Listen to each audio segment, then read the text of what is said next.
Debout Congolais, unis par le sort, unis dans l'effort pour l'indépendance. Nous devons ensemble avoir conscience que nul autre que nous-mêmes ne viendra sauver notre nation et que cela exige de chacun de nous une mobilisation tous azimuts.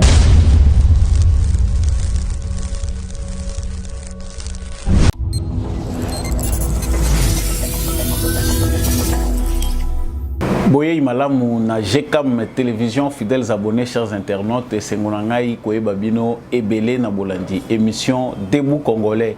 Bipa Inyonso Bozwami à travers Mokilimo Bimba, Nazana et Sengo, Yakope Sabino Matondo pour la fidélité et confiance, Nabino renouvelé na Itando.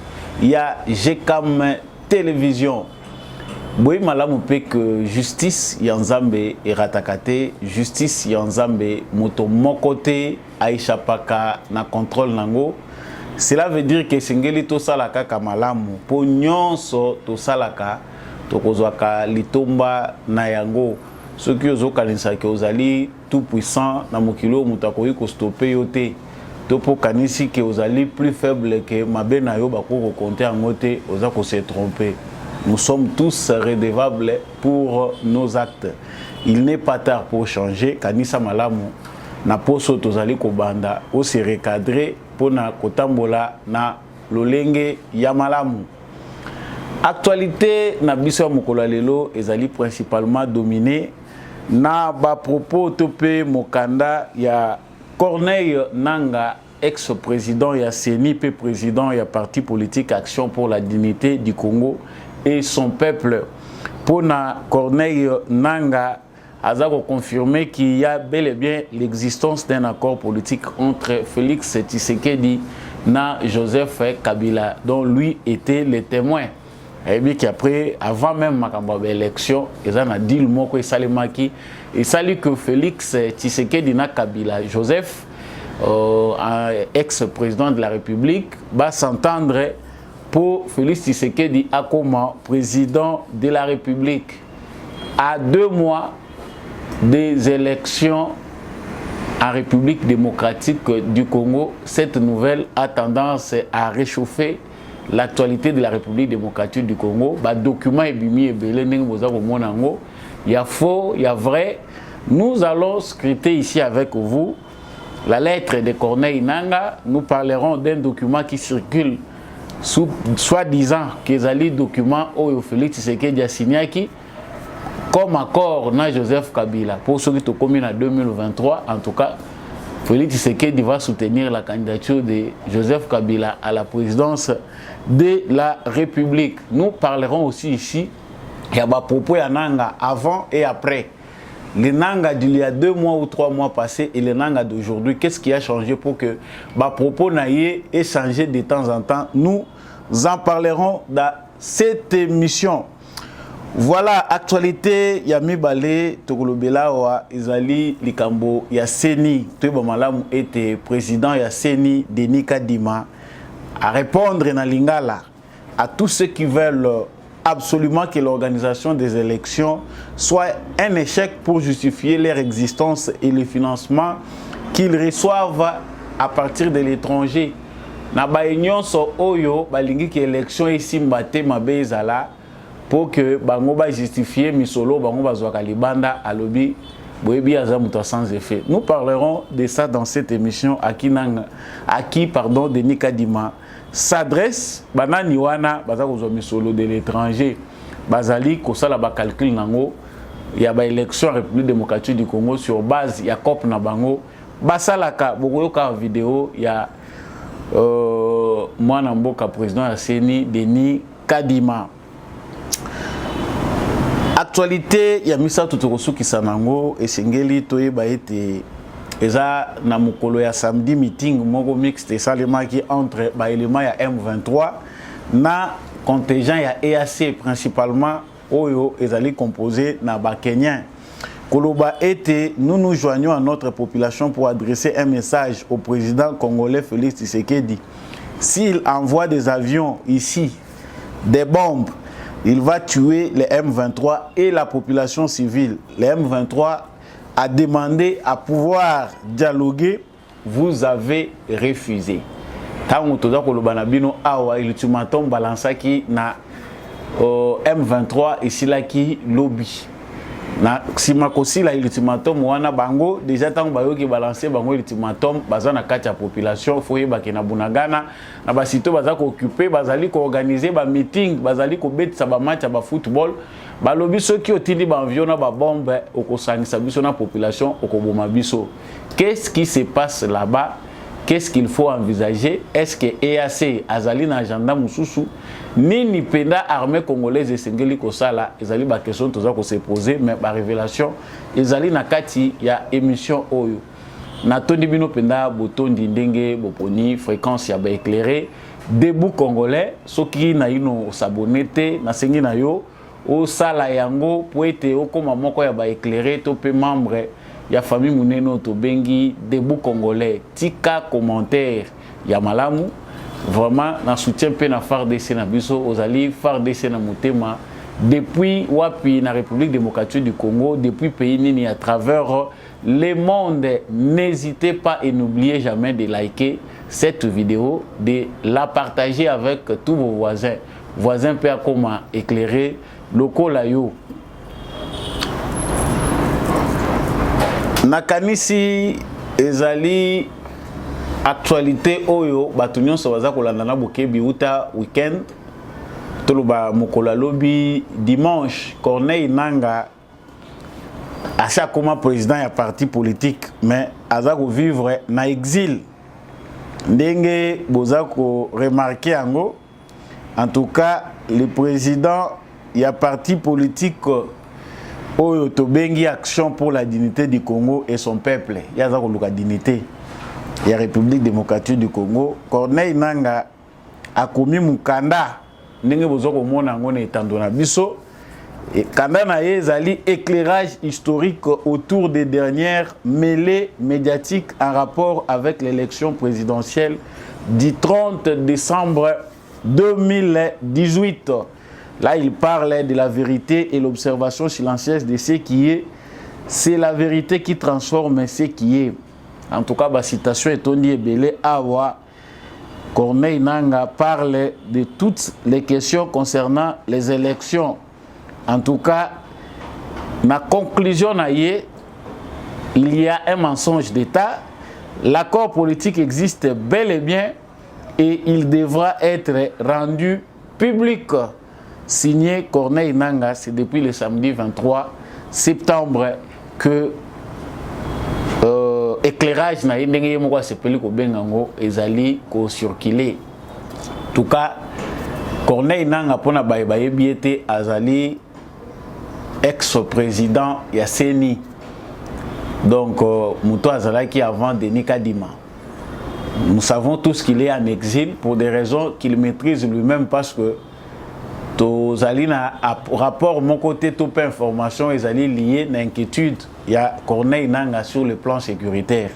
Il est le seul à savoir pourquoi il s'est senti en insécurité, pourquoi la vérité oyo azali ko bimisa sikawa akokaki ko lobelango na mboka te.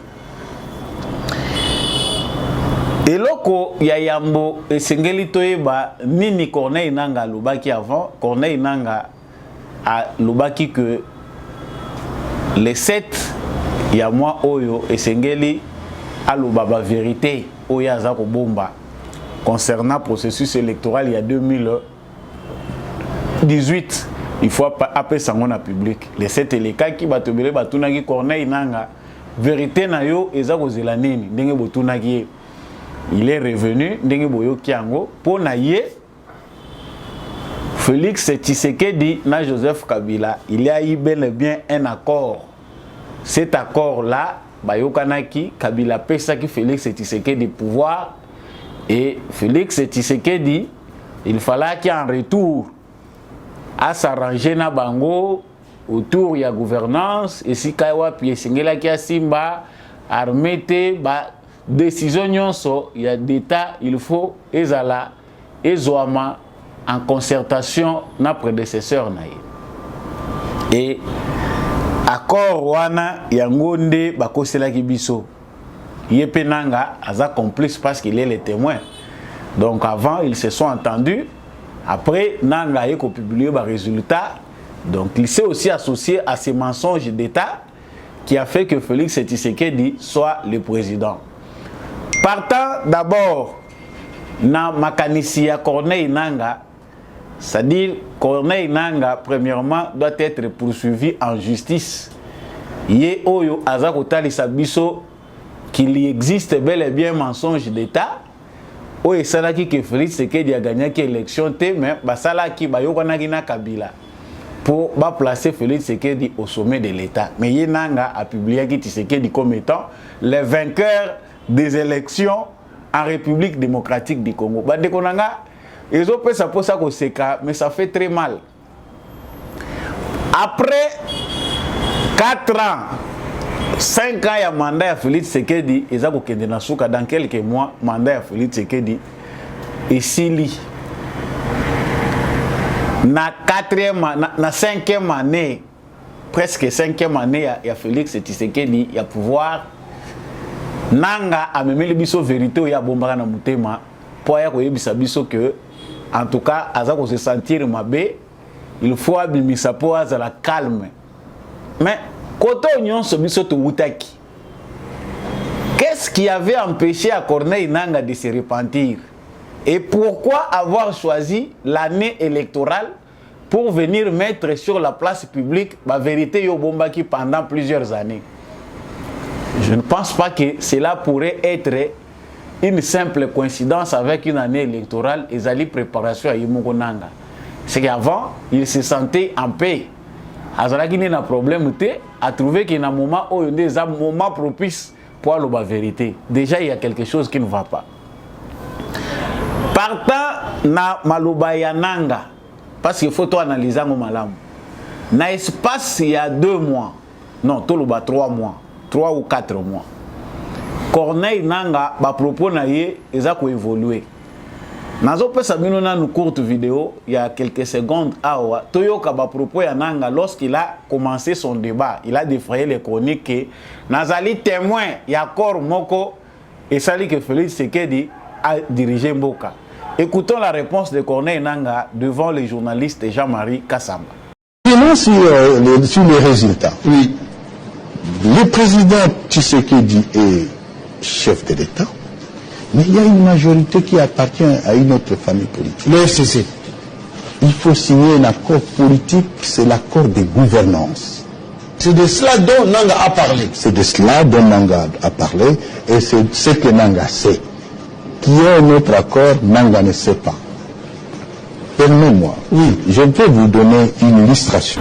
Voilà. Nakanisi muto bino bolandi wana eza Corneille Nanga. Tango abandi tobenga ngo aventure. Abandi aventure na ye. Tous les Congolais de la République démocratique du Congo bazaki na besoin bayeba.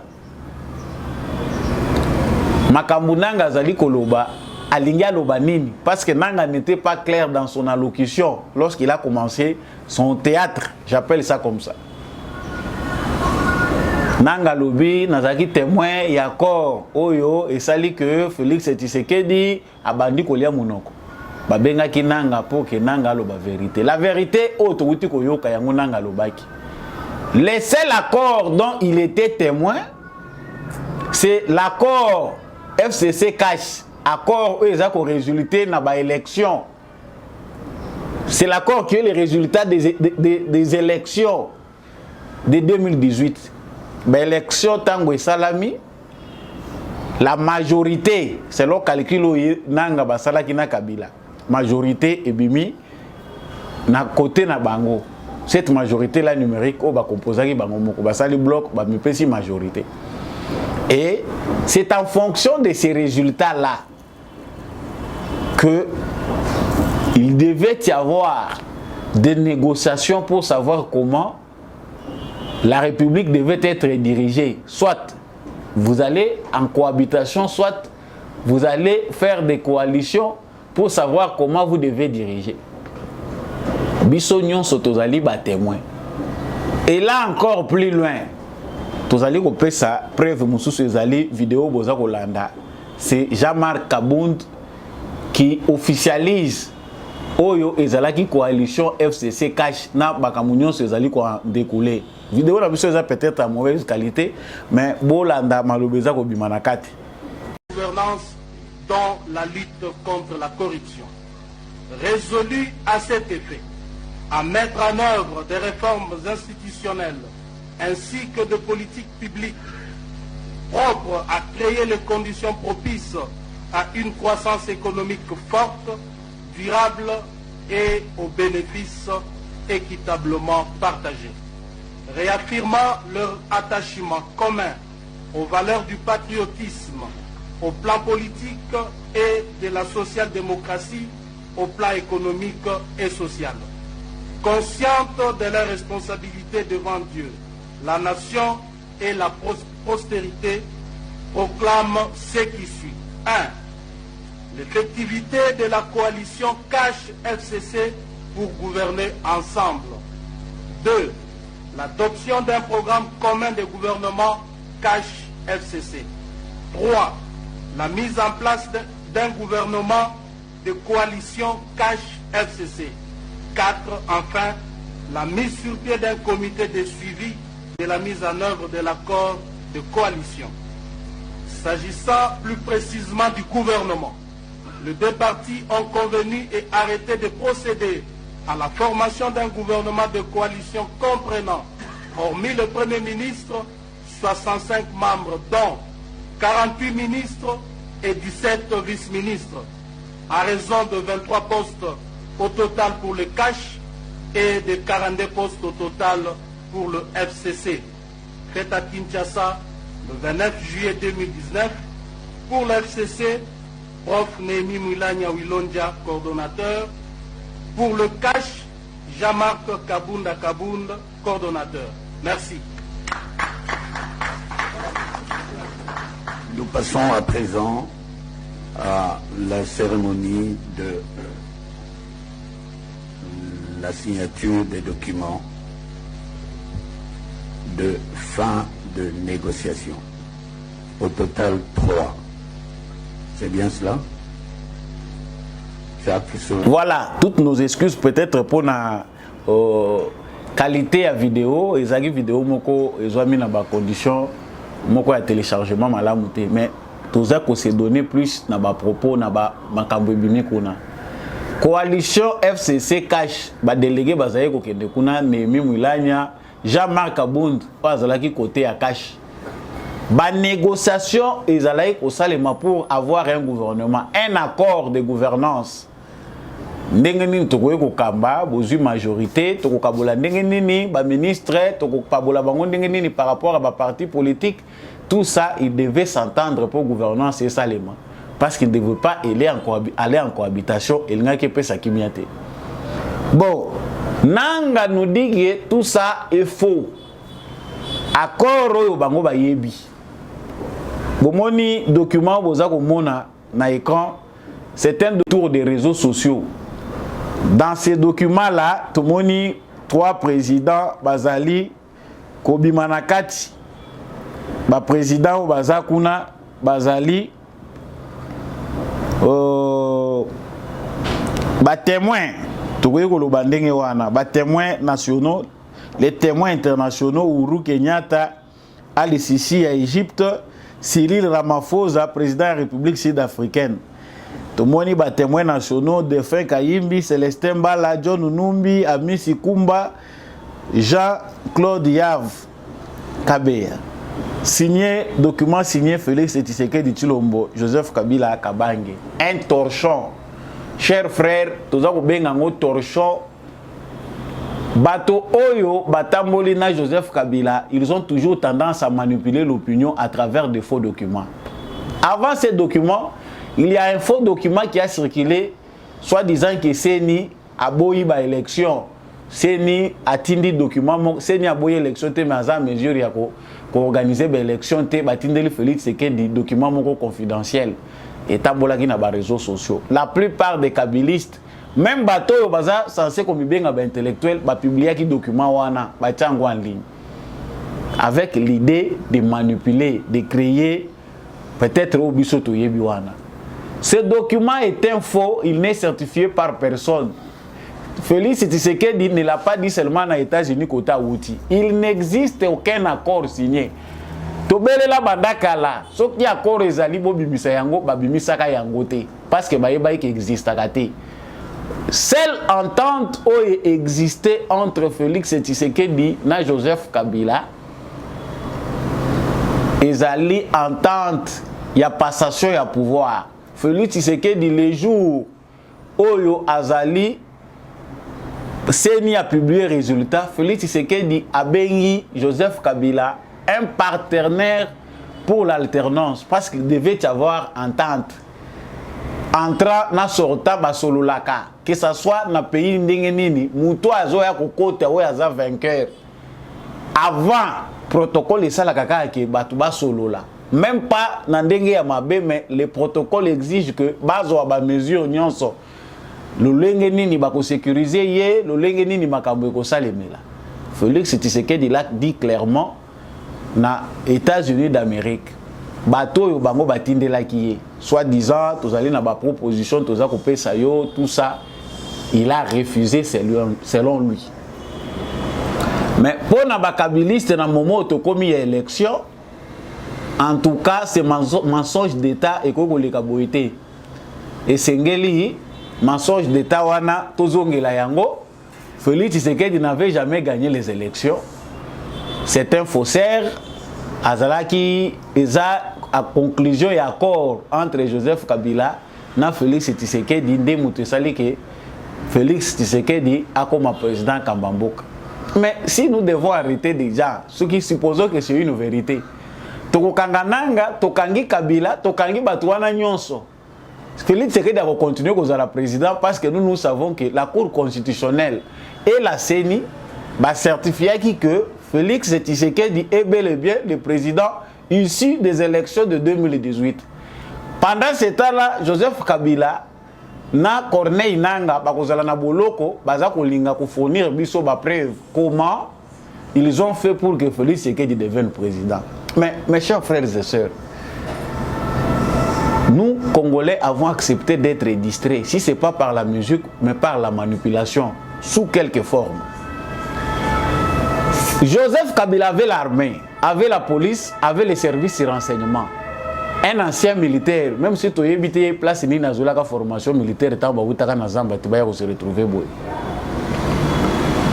Joseph Kabila avait l'armée avec lui, avait le contrôle du territoire national. Tokei na élection. Félix Tshisekedi, chef de file et opposition. Bien que Martin Fayoulou avec un complot au Bisoto Yebiwana, n'ingi pas yeko bakisama. Bon, quelle mouche avait piqué Joseph Kabila pour Akenekoluka Félix Tshisekedi après ça y pouvoir. C'est Félix Tshisekedi qui allait toquer n'importe Kabila lobby, naza ko senga yo te négocier na ko batela yo ou c'est Kabila qui est allé chercher Félix Tshisekedi. Toujours ça la débat ya Basenzi dans un pays où les gens n'ont pas le temps de beaucoup penser, on réfléchit, tout ce qu'il quelque part. Ba penseur bazali sous-souté. Un débat ridicule est en train de nous faire perdre l'État inutilement dans une année électorale. Basali ba calcul na bango ba comprendre que nini ekoyi kozongisa biso na terrain. Tokoyi kozonga ndenge nini. Nous sommes effacés politiquement tout ça exister les sous-soutés. Les Congolais ne nous écoutent pas, bazoyoka biso te. Qu'est-ce qu'il faut faire dans la scène publique? Logiquement, de manière psychologique, ils ont gagné leur coup parce que Nanga a dans cette aventure, il a préparé cette aventure pour Azongi Sabango sur le plan médiatique. A détourné l'attention à Congolais dans l'élection. Oyo, Bango Balukaki. Bamoussous Balinko Kozalate. Il faut Tozongi la mensonge yo. Mboke kamba magi bien tête, siko yebisa biso, toza na 5e année, élection est en cours, tout stopper, tout organiser élection te. Comme Tshisekedi aza fruit, il y a tricherie, Kabila mutu achaye kocha. Siko yebisa biso, toza na 5e année, tout ça la nine. L'aventure vise à détourner les attentions des élections qui doivent être organisées. aventure eza na souci à couper sa souffle na bateau baza kokufa politiquement. Comprenez que bato nyonso oyo baza ko s'accrocher na débat oyo balingi élection té. La plupart des gens que vous allez voir dans les réseaux sociaux, que ce soit dans les réseaux sociaux, que ce soit de l'extérieur, oyo baza ko peu importance ko s'accrocher na débat oyo, ce sont des gens qui ont les intérêts ailleurs. L'aventure de Nanga profite à qui? Pour la nini Nanga bandaka la vanda ki awa a créé qui scénario té. Voilà un autre angle oyo to ko comprendre makambo malamu. L'aventure de Nanga est égale à la frustration de Joseph Kabila en perte d'influence. Joseph Kabila a compris que dans sa bataille avec Félix Tshisekedi, parce qu'ils ont quitté le pouvoir avec l'intention de rester au pouvoir. Scénario toza komona lelo oyo bazo présenté biso que Tshisekedi n'avait pas gagné les élections et c'est quelqu'un d'autre qui avait gagné et que Félix Tshisekedi azali choix na bango par négociation, c'est quelque chose de monté par Joseph Kabila et par ses services de renseignement. Pourquoi?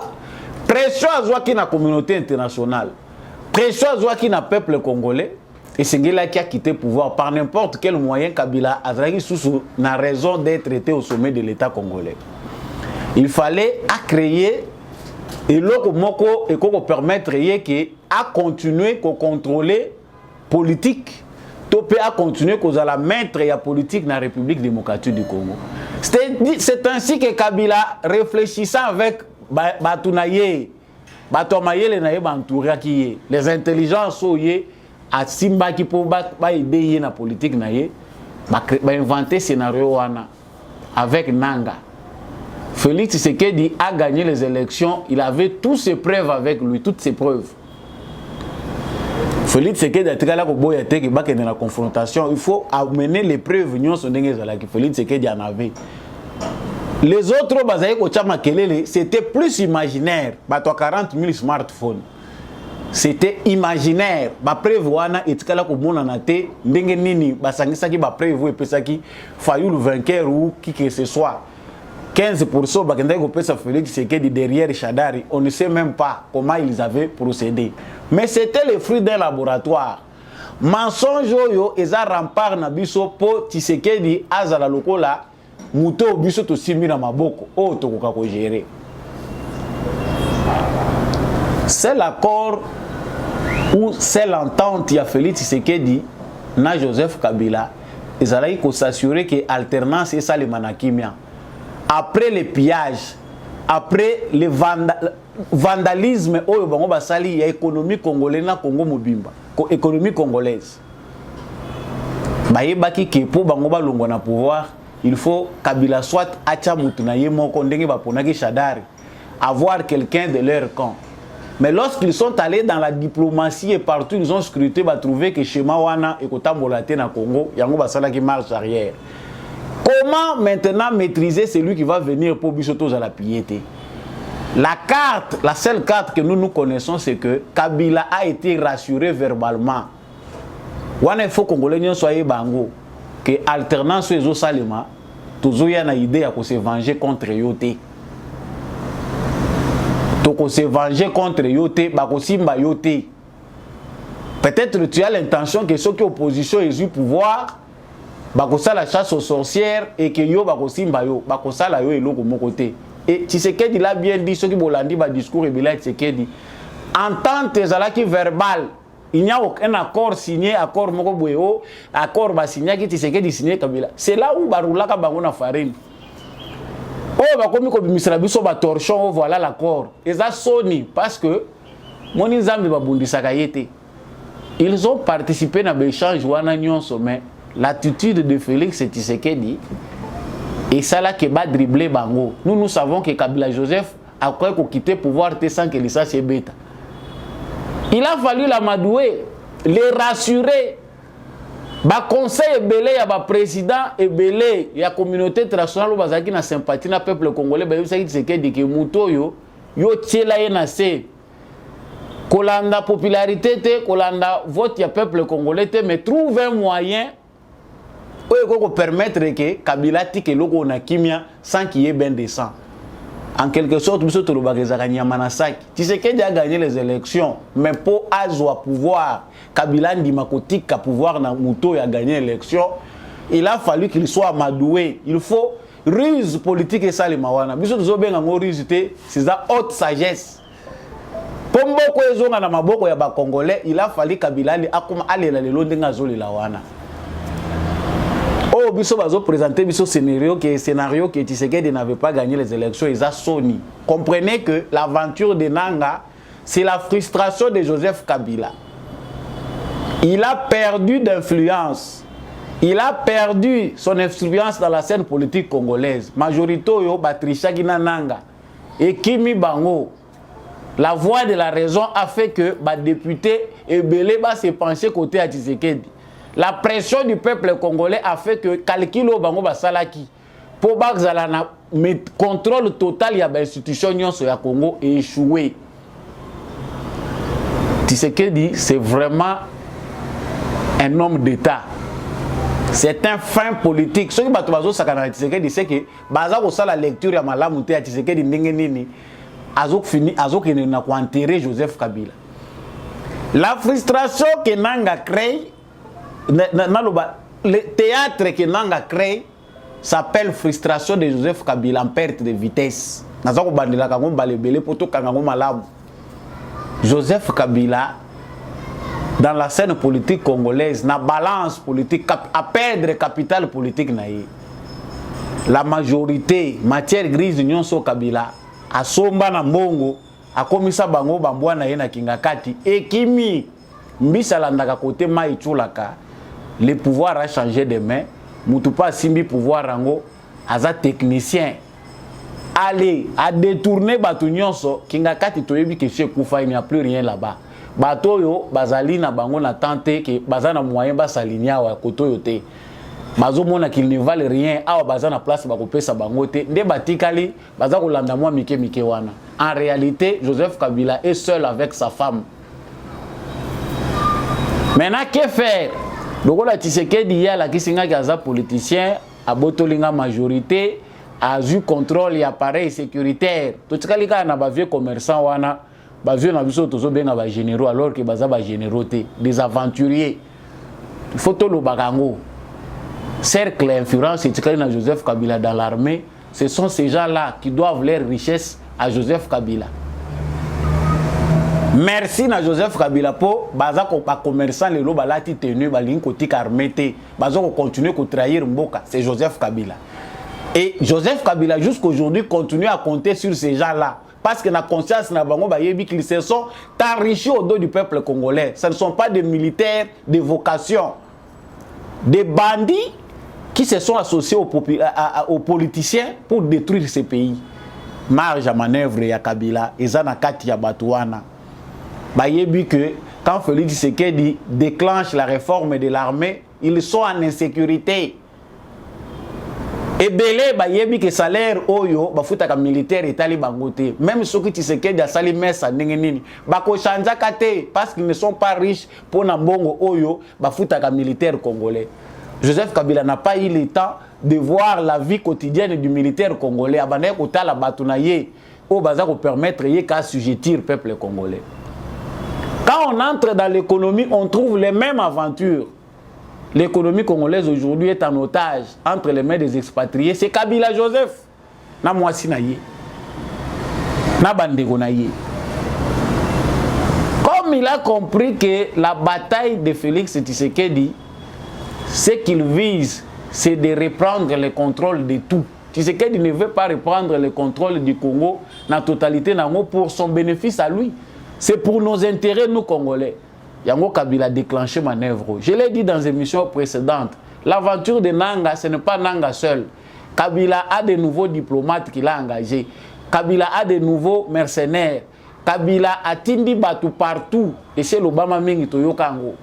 Auprès, il y a des présidents, il y a des pays voisins, dans l'Union africaine, dans les Nations Unies, Kabila Zakolela.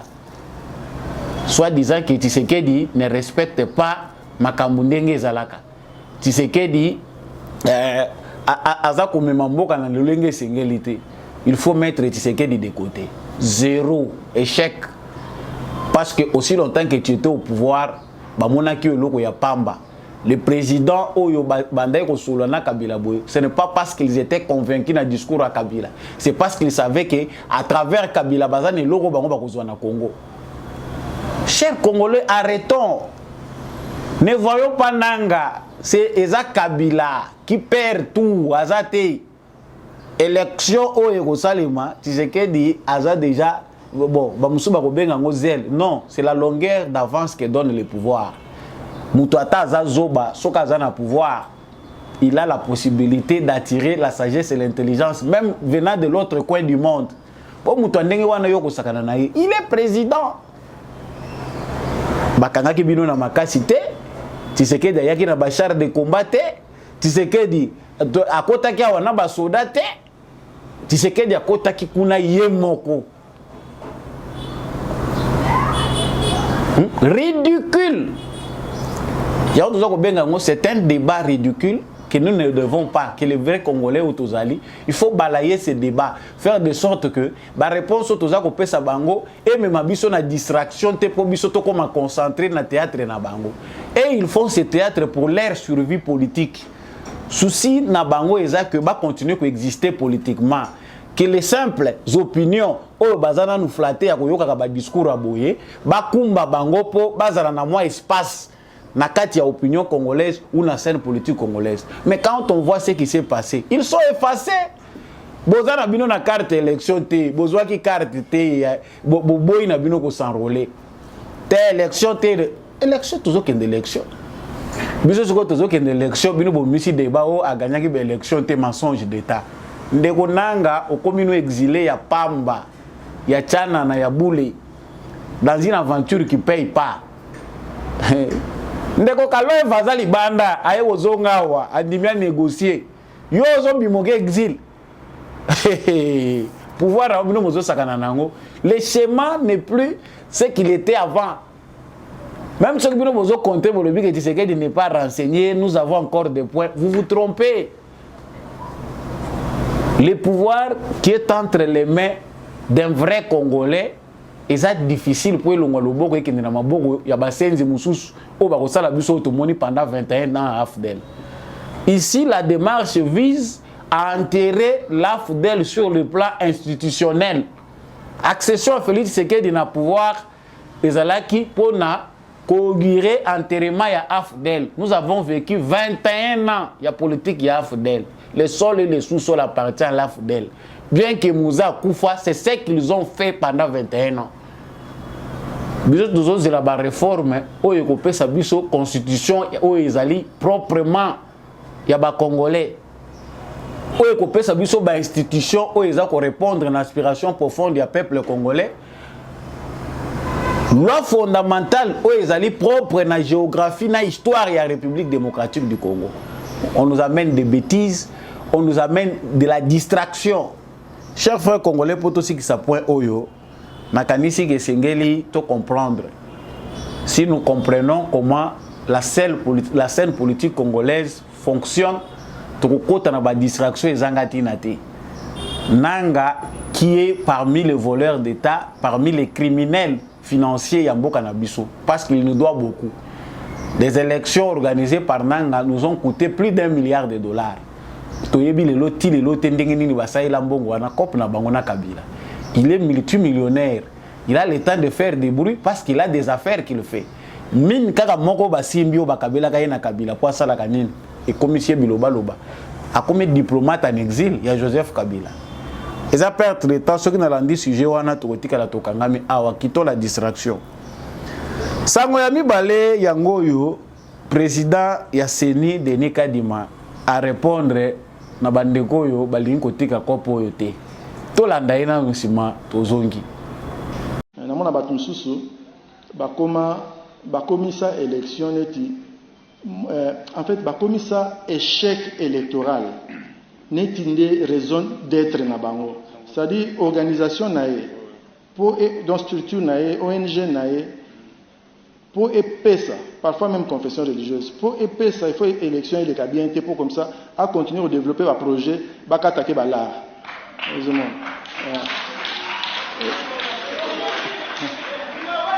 Et ça faut cop. Et ça vraiment faut cop. Et ça m'en a biso. Ceux s'inviter biso tout. Ceux s'inviter biso tout. Bébé les biso. Et ça n'engwana. Et puis bateau va se faire biso. On a ça mboka na ebi ba se faire biso fort. Au moins biso na ba dossier na biso tozo soa na to ke ne pas bango bata la biso babita bazobo. Mais entre temps biso to mo aneti tozo mata tozo mo projet ba 4 mois fola mo bo. Okanisi ke yango de vie te. Vie ezali stabilité en mboko. Stabilité ba institution.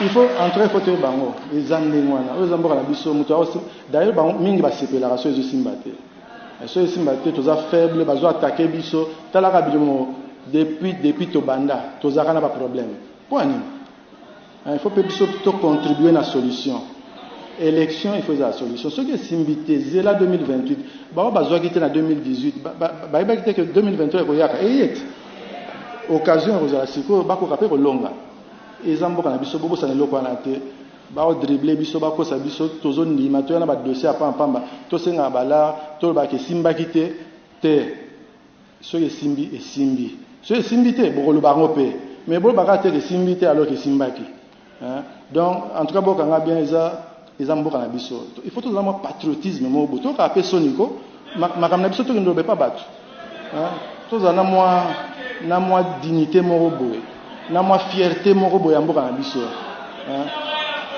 bon merci beaucoup voilà nalandi président ya Seni nalobi c'est ça vraiment être un vrai Congolais parce que des fois biso ba Congolais tant on a jaka na ba français c'est comme si entre nous l'incompréhension règne sans que toi ba yango donc lingala moko ya bien lingala facile lingala moko ya bayanke Congolais nyonso na mato ina yo kisoko landaka information te nakanisi ke na lingala facile oyo denika di mabeti biso soko comprendre jeu politique ndenge nini sale makana ba élection to lobaka makambo yo de temps en temps et na bato yo na Congo cop na bango ezalaka élection pas élection parce que bazana besoin ya kokota na scène politique bien bakota na ba institution pour l'intérêt du peuple congolais mais pour ba justifier ka mbongo baza kozwa libanda na bato basaila ka diviser pour mieux régner. Les occidentaux qui nous oppriment, les occidentaux qui sont des prédateurs, comment ils arrivent à nous piller chez nous? C'est à travers nos propres frères. Si ce n'est pas dans les rébellions, même dans la politique, même dans nos églises, tous na batu oyo baza obligé chaque fois ba contester ka élection chaque fois le sambo na bango ezaki ba élection ezala mabe po bango ba justifier ka balaro bazwa ka libanda. Félicitations à demi ka di malinga le betami kitoko fo lo bakango boy na lingala po ba français milaina ba page belé bolanda ka wana constate osali ba congolais balingana bango ngote discours ba 30 minutes betango la lingala na nord comme na sud na est comme na ouest toyoka ka lingala to valoriser ba langue na biso congolais même oyo aza un alphabet politique à comprendre de quoi il s'agit. Tende biso to vandi awa ba politicien belé tozo mona élection te machine à voter to te ba vient na biso église catholique na ba oya ECC cop na bango ezake mbutu ezala kaka na ba élection bango comme ça cop ezoko continuer kozala tant à kobeta tourne Europe au biso 5 toye na ECC parce que au Congo là-bas ça ne va pas Zambé bosenzi ya congolais ko longwa ka mukolo nini tozo ko mibenga ba wumbu ba toazo nyoko la biso bazali banda mais alors que ce sont nos propres frères qui nous entraînent dans de telles bêtises to loba nini to sala ndenge nini po congolais à comprendre bango tango bazana makamu na bango que ça soit c'est de droite ou de gauche yo ko kende ko kote la wapi soki yo meki ko kota na makamu na bango basangani l'exemple le plus facile là to telemeli likamwa journaliste oyo bakangaki na France awo to lobi awa bilo bozoya ko senga biso to libérer Stani Boujakera mais kuna epa na bino na France bokangi journaliste te biso to tuni bino bokangi pona nini po eza ba loi mboka na bino boyebi procédure na ndenge bokosukela journaliste tango abimi parce qu'il s'agit des intérêts français et que biso toza ba étranger journaliste alobi nini na kangamaki ba uti ko libérer nga eza injuste et salemaki mais cela ne peut pas être comparé na makambo Boujaké Razali ko vivre kuna na Congo arrestation na eza injuste ba libérer a koti mbala moko na opinion d'état ya mboka na bango ça dit makambo na bango bino bokota te mais ya biso nde bango bakota. Si les Congolais peuvent analyser ce qui se passe là, nous allons penser mon corps républicaine. Entre nous, nous avons des divergences d'opinion. Tous on a des idées où ils ont kokanaté. Mais cela doit se passer entre nous. Senko, ECC, Basangani Liboki, Basali tournée mondiale. Héros américaine, Bakei. Nini, tu sais que dans un combat bien, ça ne va pas. Bopé Sabiso président Moussous. Diplomatie, il y a église. Fayoulou Basangani avec tous les autres qui s'appellent opposants Baketi aux États-Unis. Nini, tu sais qu'ils ne respectent pas les droits de l'homme, les opposants ne sont pas sécuritaires. Ceux qui basi bakien na ngobongo, okoyoka ba communiquer bandiko yao. Non, utilisation disproportionnée à force, utilisation moko eza disproportionnée à force eza ko tambola malamu te, la police eza ko utiliser donc force eza disproportionnée baza ko empêcher ba manifestants na États-Unis pour na simple résistance policier télémission à lobby tellement ko bouger te au bouger mwana ya ba betie masasi. Na France mutu azana mutu kaza ko kumba un gamin. Mais parce qu'il a résisté aux policiers avec armes qu'il a démarré kaka ba betier masasi. Na ebité soki zai pa na biso a soki to komela soyi. Nous avons choisi d'être bêtes dans un monde où chacun défend ses intérêts. Ya biso ba intérêt batu mususu nde baya ko défendre nango pona biso. Makamu na biso photo memela ka bango ba ke no kati na biso. Njoke ezalaka cop eza ko continuer biso peut continuer kotala ka yango bino bozo mona bango ba acteur politique ya Congo njoka bazana bango ba mukala ya ba mikala ya ba occidentaux. J'ai parlé de ça dans les émissions qui passent. Ba acteur politique congolais mususu faut botala bango bazwaka ba moyen utaka wapi. Est-ce que bazali ba politiciens par vocation pour servir le Congo ou ce sont des agents de services de renseignement ya ba état mususu mais bazwa ko mbourer biso na politique à Congo. Cop oyo fwe sila elobi de Nikadima to boma cop oyo mutako ko boma cop eza congolais yemoko. Pour mettre fin à ce genre d'aventure, il faut que les Congolais comprennent que bato yo to ko votaka bango lisusu te, on ne peut pas avoir une telle qualité ya acteur politique. Et si ce sont les églises bino bandimia catholique makamoto za ko loba bino eza ko mona kotala ngote, il faut qu'il y ait aussi grogne au sein de l'église. Comment Bakambi Lingomba na biso bako kozala contre l'intérêt du peuple congolais? Absurde. Mais biso na ba église na biso lobige passer à se comporter malamu, à se comporter touché par mes ouins. Non. Ba lobite biso to juger bango mais quelque part ça ne va pas. On ne peut pas tout le temps être to kamba makana na batu oyo bazali benemi ya nation. Était à biso boye bage makambo de Nikadima lobi to komona ngo to constater yango. Ceux qui travaillent avec l'Union européenne, ils ont déjà leur agenda. Agenda ya Union européenne na église catholique au observateur élection. Mais eloko bo échoué na 2018. Vous revenez encore avec les mêmes scénarios. Bazongeli yango lisusu. Non, bazana centrale na bango électoral ba ko fournir bango ba matériel pour battre la élection très bien. Qui ça église catholique na ECC. Bozongi lisusu na schéma Union européenne. Pona bango etali bango te parce que bazwa kalar mbongo baza ko futa bango. J'ai 40 000 smartphones, tout le monde éviter que 40 000 ordinateurs, tout est que nini. Congolais fongola misu. Tokozala kaka éternel insatisfait, tokozala kaka éternel, tokozala kaka éternel recommencement. 3 fois au toke na ba élection, tozako benga ba élection démocratique. Banaliste ceux qui va simbi ko loba ba élection très démocratique, voilà ceci. Maturité ya congolais au monde en até en termes d'élection. Réfléchissons, les élections ne sont pas une finalité en soi, mais des élections sont une règle démocratique avec un but précis.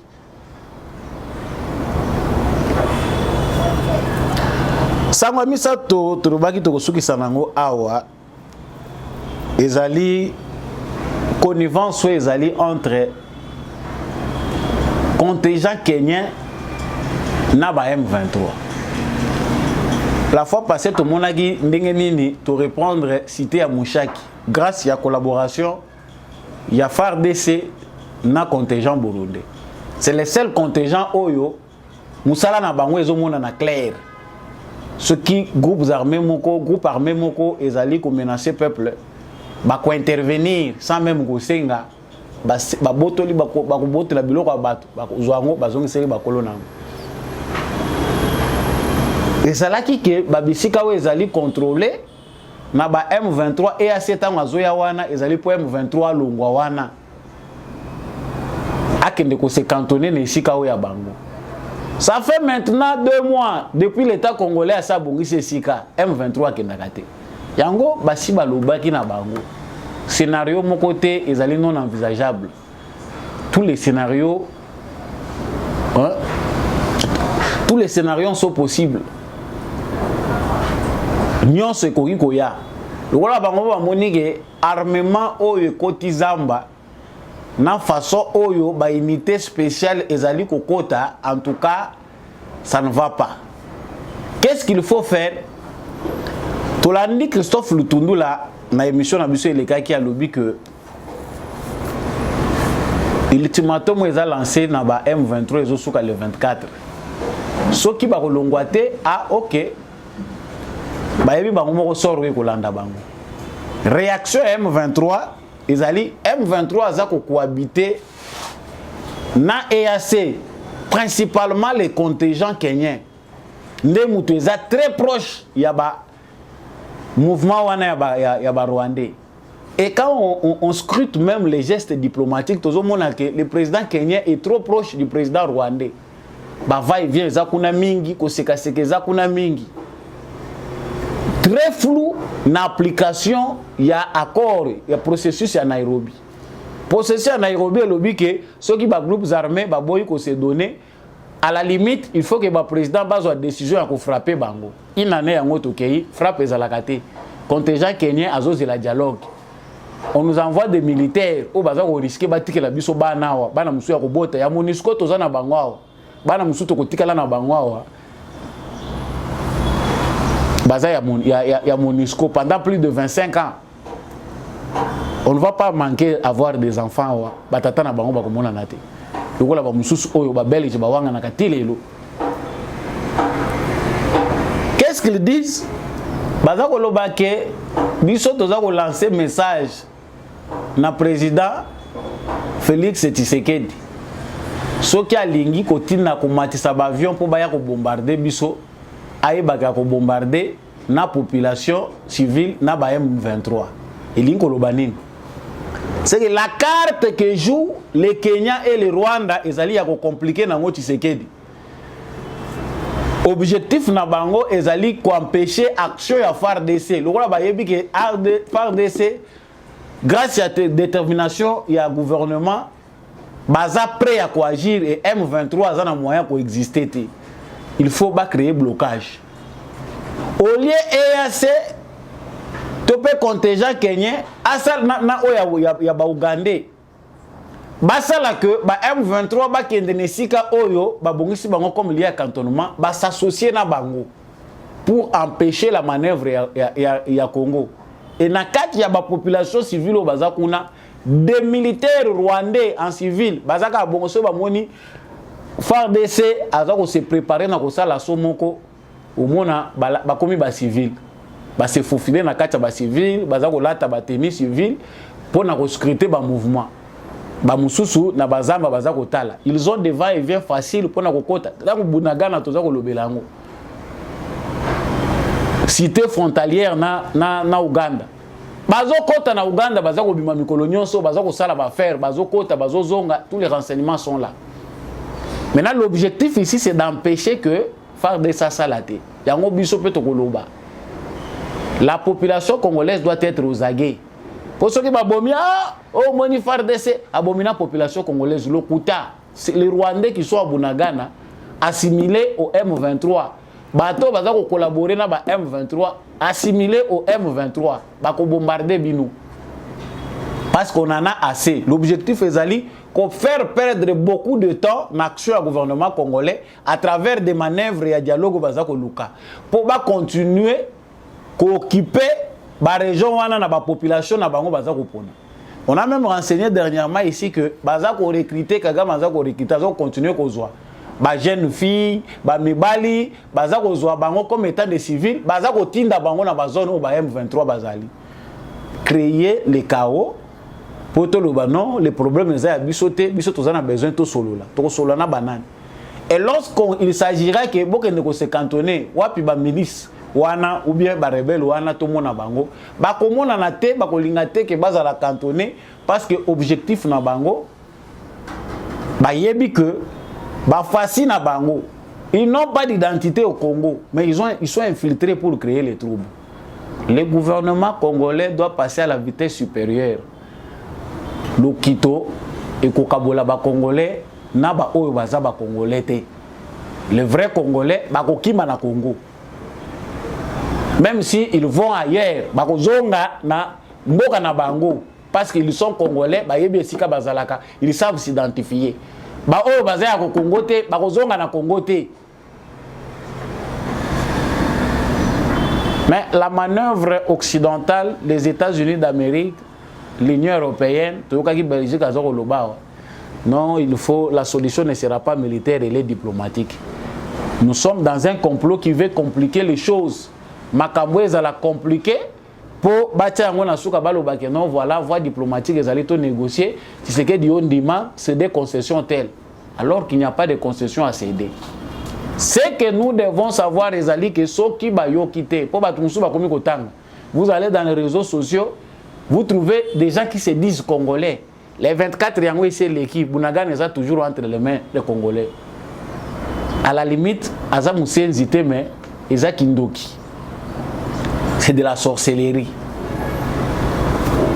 Nous l'avons dit, il y a biso souci ezali que vous allez derrière peuple congolais, vous allez derrière FARDC na biso la ngaina loba, ils ont obligation pour les Congolais nyons. Dans des bonnes comme des mauvaises nouvelles, on reste FARDC na motema. Il faut comprendre ngona bana na yo. L'éducation que nous devons recevoir dans les jours qui viennent doit être aussi une éducation à moitié militaire. S'il faut peut-être adoucir les termes pour ne pas dire qu'il y a une éducation militaire. Pour beaucoup, pour défendre, ils ont aussi batu oyo, moralement, spirituellement, physiquement préparé. Ndetolongi. Émission ya mukola lelo esiliwana.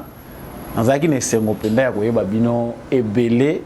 Bolandi yango na France comme en Allemagne, na Suisse comme na Irlande. Bolandi yango na Bukavu na Goma, bolandi yango na Bukumwikela. On a un grand Équateur, bolandi yango na Chopo, na Chwapa, bolandi yango na Bwende, bolandi yango na Ngandanjika, bolandi yango na Mwene Ditu, bolandi yango na Ilebo, bolandi yango kuna na epa bandeko nanga batetela kuna na Lubefu, na Katakokombe, na Loja, bolandi yango pe na Luozi na Congo Central, bolandi yango na Mwanda. Bolandi yango Kinshasa, bolandi partout, même ici qu'on a tangité, je n'ai pas le temps de tout citer, mais grâce aux réseaux sociaux, tous à connecter. Continuez à partager cette émission, là on a voisin, likez surtout, si vous avez l'émission, il faut liker, partager, laissez-nous un commentaire, en tout cas, faire des scènes à monter, mais ceux qui peuvent apprécier cette émission, ils ont commentaire. Merci beaucoup Nandekombi à chaque derrière cette caméra et dans la réalisation. Pour que cette émission vous parvienne, je remercie également l'apôtre Gérard Kabea. Merci à l'homme de la vérité des urnes, Jean-Louis Timbalanga. Merci à papa Freddy Ngwama. Merci à monsieur le maire Boniface Mpunga. En France, merci à mon vieux Maurice Kikangala depuis l'Irlande. Merci beaucoup à mon vieux Paulin Tika. Je remercie mon vieux Copper Makonga, maman Bill Bilonda, maman Lisette Mumbendou. Et tout ce que je n'ai pas cité, l'Ibanga est obligatoire, tout ça qu'on aménager, parce que l'Ibanga fait partie de la culture, on s'y habitue, malem, bendele kweyate na bomoko pe na bolingonde Congo na biso et koyeba kokende liboso. Bon début de semaine tout monani na prochaine émission.